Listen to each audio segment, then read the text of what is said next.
Known as the voice of the working class, the enchanting Eva Perón became an icon like no other in Argentina. But how can you actually see her reflected in the people in the country after her tragic death? We will try to answer this question to the best of our abilities in this video, but first let's establish who Eva Perón was. Maria Eva Duarte de Perón, known as Evita, was the second wife of the Argentine president Juan Perón. She served as the First Lady of Argentina from 1946 until she died in 1952. She was born in a small town and she was the youngest of 5 kids. Her father was married to another woman and he left the family when Eva was quite young. She moved to Buenos Aires when she was 15 years old to pursue an acting career. After becoming a well-known public face as both a model, an actress and a radio host, she married Juan Perón, the president of Argentina, after a year. Eva then became the First Lady of Argentina. She was quite active in politics. She spoke on behalf of labor rights, women's suffrage, and improving the lives of the poor. Her work for the poor was very close to her heart because she too was poor before her success. Eva was adored by the working class. She was a feminist and very interested in helping women in Argentina so they could be on the same level as men. She is a huge figure in Argentina and people see her as a goddess. She died in 1952 of cancer when she was only 33 years old. Argentina was in sorrow and her funeral lasted 14 days. You most likely know Evita from the musical which is based on her life called Evita, and it went on to become Britain's first musical to win a Tony Award. Also, a movie version of the musical was made starring Madonna's Evita, which became quite popular as well.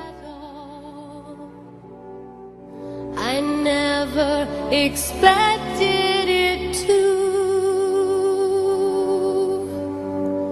Don't cry for me, Argentina. The truth is I never left you. But how can you see Evita's influence on Argentina and the national identity of the citizens? I kept my promise. Well, if you walk around in Buenos Aires, you are bound to see Evita's face somewhere. In particular, a giant portrait of her profile decorates a tall building in the center of Buenos Aires. There are many museums solely dedicated to her, and the new president, Kirchner, compares herself to Evita to win easy votes.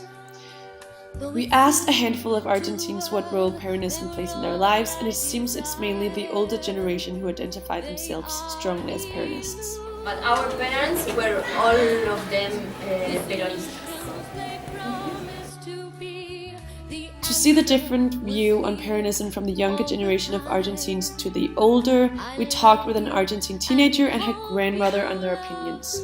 Mika, the teenager, told us that of course Evita has influenced my national and personal identity, but it's clear that the older people have her close in their hearts and that she has influenced them in a much bigger perspective.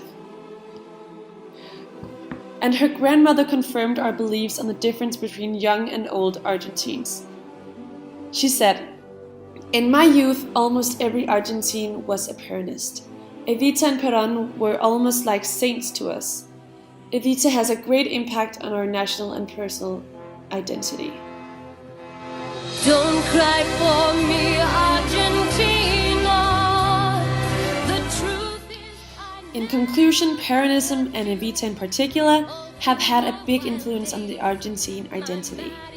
It only makes sense that it matters more to the people who experience Peronism firsthand and that the interest fades in the younger generation as history becomes more distant. But Evita and Juan Perón simply changed Argentina too much for them to be forgotten. They will always play a part in their national identity. to you. But all you have to do is look at me to know that every word